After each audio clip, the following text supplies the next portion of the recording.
le théâtre Grose. La grande réouverture. Dans le commissariat de Brumeau, l'inspecteur Adrien Royer ouvrit la porte du bureau de sa supérieure. Il se retrouva en compagnie du commissaire Catherine Ménard et de Georges Grouz, un homme d'affaires à l'initiative du théâtre Grouz ayant fermé 10 ans plus tôt. Vous voilà enfin. Nous vous attendions pour commencer la réunion. L'homme d'affaires se leva, puis tendit sa main à l'inspecteur qui le dévisagea avant de s'asseoir. Comme vous le voyez, je suis en compagnie de Monsieur Grouz, qui aimerait nous soumettre une idée. Très bien. Et quelle est-elle? La grande réouverture du théâtre Grouz. Vous êtes pas sérieux? Dois-je vous rappeler ce qui s'est passé? Je suis tout à fait conscient de ce tragique événement. C'est pour cela que je fais appel à la police afin de veiller à la sécurité. J'en ai discuté avec le maire qui est favorable à cette initiative. L'activité touristique de la ville n'a jamais été aussi basse. La grande réouverture de mon théâtre permettrait de résoudre ces problèmes.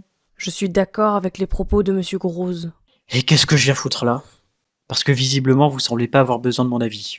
Parce que je veux que ce soit vous, à la tête de l'opération. Vous vous foutez de ma gueule. Pas le moins du monde. Et cessez ce langage familier en compagnie de notre invité. Putain, c'est pas possible. Bon, très bien. J'accepte l'affaire. Formidable. Je suis certain que nous accomplirons de grandes choses grâce à votre aide. Ouais, si vous le dites. Sur ces paroles, l'inspecteur Adrien Royer se leva pour se diriger vers la sortie, tandis que la commissaire et Grouz continuaient leur conversation.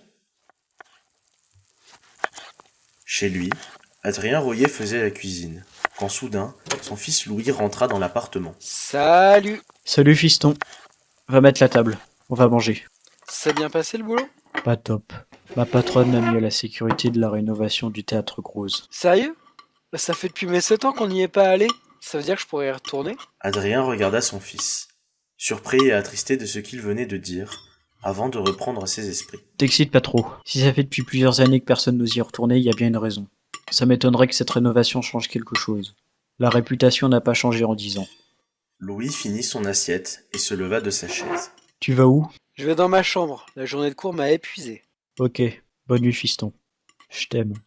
Moi aussi, papa. Une fois dans sa chambre, Louis prit son téléphone pour appeler Théo, son meilleur ami. Mec, tu vas pas le croire. Alors, bonsoir déjà. Et qu'est-ce que tu fous à m'appeler aussi tard?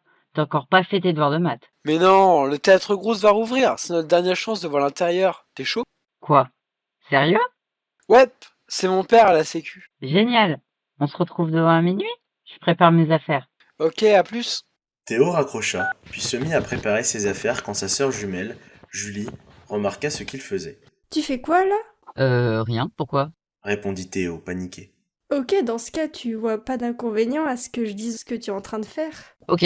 Je vais au théâtre Grosse avec Louis pour le visiter. Cool, je peux venir avec vous? Non, c'est pas un endroit pour les filles. Mam! Julie n'eut pas le temps de finir sa phrase, quand tout à coup son frère se jeta sur elle pour la faire taire. Ok, tu peux venir. Mais tu dis rien aux vieux. Promis. Louis attendait depuis bientôt 20 minutes devant le bâtiment. Il se remémorait des souvenirs d'enfance, de lui et son père qui s'amusaient dans le théâtre, voyant les numéros musicaux tous plus originaux et impressionnants les uns que les autres. Les enfants et les adultes étaient émerveillés par les spectacles qui leur étaient proposés. Mais en se rappelant ces événements, il se demanda comment un lieu où se trouvaient de si formidables représentations avait pu être la cause d'un massacre. Le meurtre de milliers de personnes. Un événement qui lui fit perdre sa mère. Un événement tellement tragique que plus personne n'osa y mettre les pieds, policiers y compris. Tout le monde préférait oublier le théâtre jusqu'à maintenant. Mais pourquoi aujourd'hui et pas un autre jour?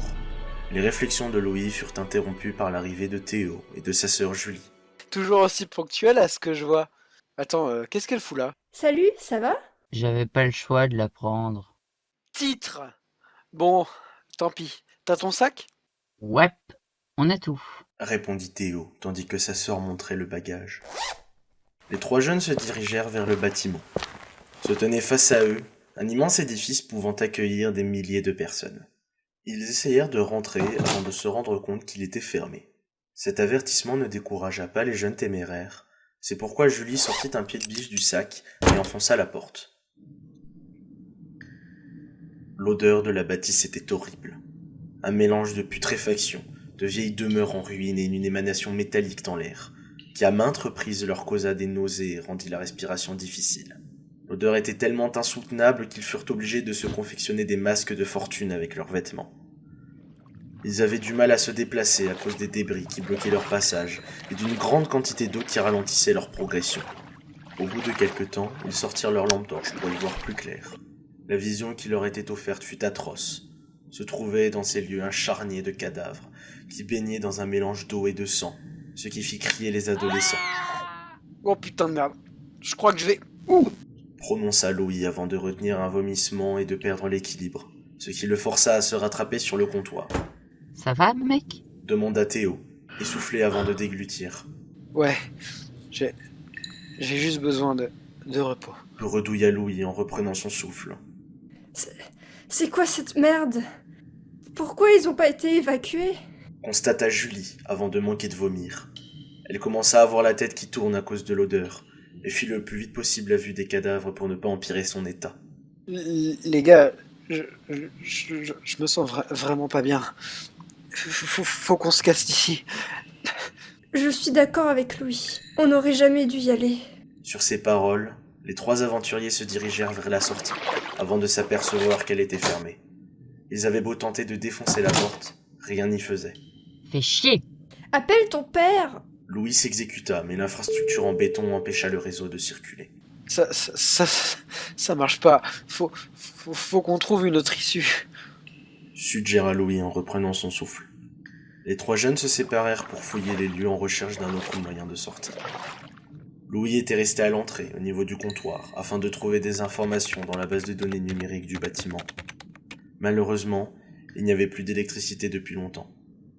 C'est pourquoi il décida de chercher aux alentours un groupe électrogène. Il tenta de le rallumer, mais en vain. Il se mit à chercher avec espoir un bidon d'essence de secours, afin de réalimenter le bâtiment.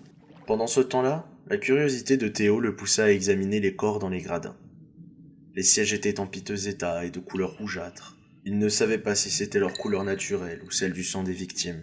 Plus il se rapprochait des carcasses, plus l'odeur était insoutenable, empêchant Théo de respirer convenablement. Ceci présentait sur eux une sorte de matière visqueuse, noirâtre et violacée. Le frère de Julie examina cette chose. C'est quoi cette merde? On dirait de la corruption.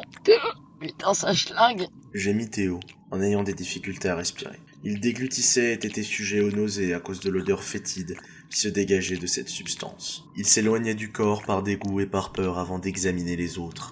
Certains présentaient des traces de morsures et de griffures, tandis que beaucoup avaient un trou béant au milieu de leur ventre, voire de leur tête. Ils présentaient des traces de corruption, ce qui laissait apercevoir des organes étrangement bien conservés malgré les années, tandis que d'autres qui étaient censés être plus proches de cette substance avaient complètement disparu, rendant la catastrophe encore plus mystérieuse qu'elle ne l'était déjà.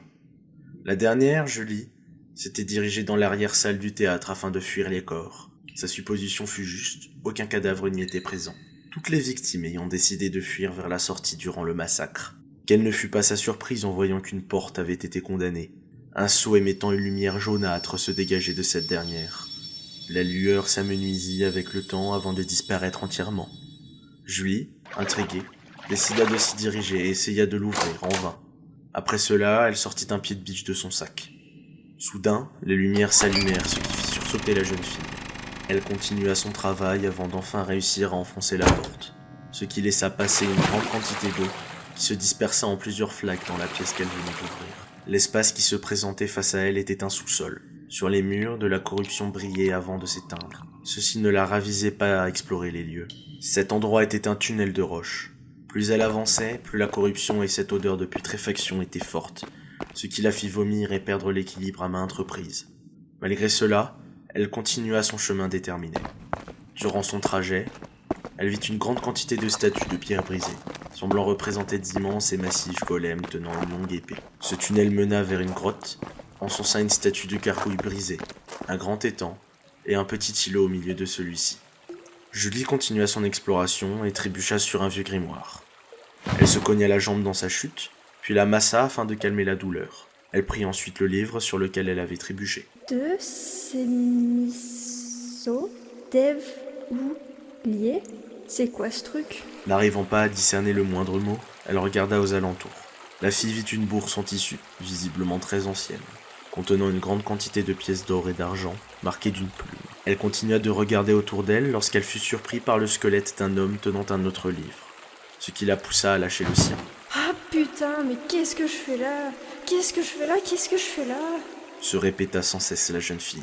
Elle reprit ses esprits et, intriguée par l'accoutrement du cadavre, décida de regarder le corps de plus près malgré la nausée. Le corps en face d'elle portait une tenue étrange et peu commune. Il s'agissait d'une toge. Le livre dans sa main présentait un motif, celui d'un kaléidoscope. C'est quoi ce machin? Les gars, venez voir, j'ai trouvé un truc. Cria Louis, ce qui fit sursauter Julie. Merde! Elle prit le livre et ses jambes à son cou pour se diriger vers l'entrée. Le chemin était rude à cause de sa jambe blessée, ce qui lui fit traverser le tunnel en boitant. Quand soudain, une fois arrivée proche de la porte, elle sentit un immense bic bleuté lui transpercer le dos. Ce dernier se retira, laissant la jeune fille dégringoler les escaliers, avant de s'évanouir sur le sol, dégoulinante de sang. Louis attendait depuis plusieurs minutes. Le premier arrivé était Théo, secondé par Julie qui arrivait en courant. Ah, vous êtes là? Vous avez trouvé quelque chose? Non, rien de mon côté, et toi? J'ai trouvé des dossiers sur l'ordinateur. Peut-être qu'en fouillant, on trouvera un moyen de sortir. Parmi ces dossiers, il y avait une vidéo. C'est celle de la caméra présente à l'entrée du bâtiment. Elle laissait apercevoir un homme semblant avoir environ 40 ans, en toge, secondé d'une femme semblant en avoir 20. Elle était en costume bleu. Les deux tenaient dans leurs mains des livres. Le plus âgé utilisa son ouvrage pour créer des lampes faites d'une énergie émettant une lumière orange pour anéantir les monstres. Pendant ce temps, la femme invoquait des créatures intangibles sur lesquelles se jetaient les monstres pour faire diversion, afin d'aider l'homme dans la bataille. Les deux personnes avançaient côte à côte. La vidéo sauta, et nous retrouvions la femme seule, gravement amochée, qui prononça des mots dans une langue ancienne. Rune presidium comptatio, malum locaius signa buntur in aeternum, comptatio deserti, destine incaliquam venire. Une vive lumière apparut sur la caméra, ce qui rendit la scène illisible pendant plusieurs secondes. Puis un sceau apparut sur la porte, et la femme disparut. Waouh, c'était étrange. On va peut-être sortir pour en parler aux autres. Vous n'irez nulle part, je le crains. Pourquoi tu dis ça, Sorette? Un livre présentant un kaléidoscope fut lancé et traversa Julie, ce qui la fit disparaître tandis que l'ouvrage arrivait aux pieds des garçons. Oh putain, c'était quoi ça? En face de la porte, une créature tapie dans l'ombre cria, ce qui terrifia les jeunes garçons tétanisés par la peur. Le monstre de plus de 3 mètres, aux bras lui arrivant jusqu'aux pattes, aux immenses jambes et à la silhouette élancée, sortit de l'ombre. Il présentait un pelage noir et une longue queue se terminant par un pic bleuté recouvert de sang, ainsi que des crocs et des griffes acérées. À ses côtés se trouvait un homme encapuchonné, habillé de la même couleur que la bête. Ordonna l'homme d'une voix tremblotante. Le monstre se jeta sur les adolescents, leur paralysie laissant place à leur instinct de survie, ce qui leur fit prendre la fuite en direction des polices. La créature poursuivit sa traque. Sa grande taille n'était pas un handicap pour le déplacement en raison de sa force, qui lui permit de casser les murs et les débris qui la gênaient. Durant la traque, les deux victimes étaient rentrées dans le sous-sol où la créature perdit les jeunes adolescents. Sous la terre, ils croisèrent le corps de Julie, ce qui fit sursauter les jeunes garçons. Non! Non! Non! Non! Non! Théo se dirigea vers le corps de sa sœur avant de pleurer sur sa épaule. Louis, impuissant, regarda son meilleur ami, les larmes aux yeux également. Les lamentations furent de courte durée. La créature les retrouva. Ils voulurent s'enfoncer encore plus dans le tunnel avant de se raviser, voyant qu'elle ne pouvait pas les rejoindre en raison de l'entrée trop petite, et que sa queue n'était pas assez longue pour les atteindre. Cette dernière poussa un puissant rugissement, semblant venir des enfers, ce qui fit débarquer son maître. Merci de m'avoir libéré. À moi de vous rendre l'appareil. Déclara l'homme en fermant la porte.